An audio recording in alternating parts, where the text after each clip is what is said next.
Concern is growing among stakeholders over the rising number of school dropouts among Uganda's minority groups, particularly the Batwa community.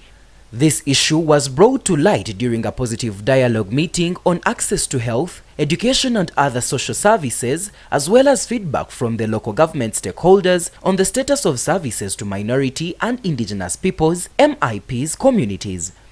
The meeting, organized by African International Christian Ministries AICM and Minority Rights Group MRG, was part of the Realizing Rights for All project funded by the Ministry of Foreign Affairs of Finland and took place at Town View Inn in Kabale Municipality. Community leaders, educators and non-governmental organizations (NGOs) raised their concerns about the increasing number of Batwa children dropping out of school, citing poverty, cultural discrimination and inadequate government support as key contributing factors. Edward Byarhanga, a Mutwa from Chihembe Batwa settlement and a field officer with the Action for Batwa Empowerment Group, called for urgent intervention. He emphasized that education is critical to breaking the cycle of poverty and exclusion among minority groups, but the Batwa face barriers such as limited access to quality education, long distance to schools and discrimination. Byarhanga urged both government and private sector collaboration to ensure Batwa children receive the education they deserve. He further attributed the crisis to poverty, lack of awareness about education's importance, and negative peer influences. Byarhanga noted that many Batwa children are pushed into early labor or alcoholism, and the absence of boarding schools makes them more vulnerable. He called on the government to construct schools and health facilities near Batwa communities to improve access. A distance to the schools is also another challenge. You find that a Mutwa is moving, like those who don't sleep at school, who are in the schooling.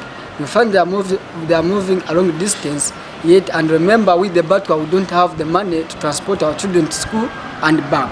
So I request, if it is possible, they put some of the boarding sessions so as the Batwa can always sleep at school and stop this kind of moving long distances, and that the challenge of moving long distances can result into also school dropout, because a Mutwa cannot move a long distance from Monday to Friday because he feels like moving from home to school, it tires him. Skora Tumwebaze, a Mutwa and human rights defender for Batwa communities, echoed these concerns, pointing out that Batwa children are prone to early marriages and lack of school supplies. She advocated for greater government involvement in sensitization programs and the construction of educational and health facilities closer to Batwa settlements. On health, on the side of health,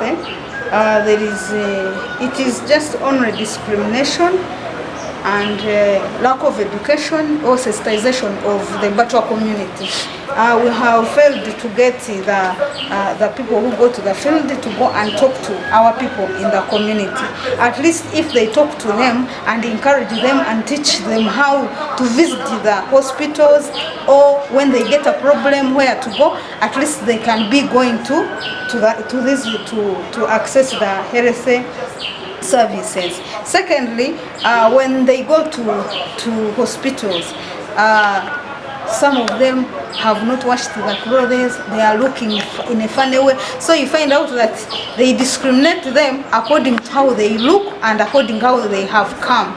So when they reach there, they are neglected. Dennis Muchunguzi, Executive Director of AICM, urged Batwa parents to prioritize their children's education, acknowledging the challenges faced by the community, but stressed the importance of completing school for a brighter future.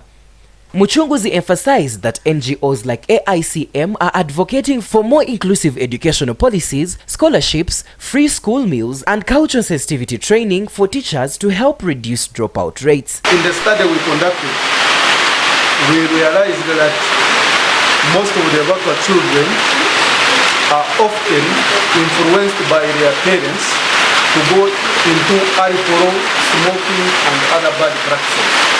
Because they do not have a lot of productive work at home, they end up going or accompanying their parents to bars and other social places, and in those places they pick bad habits.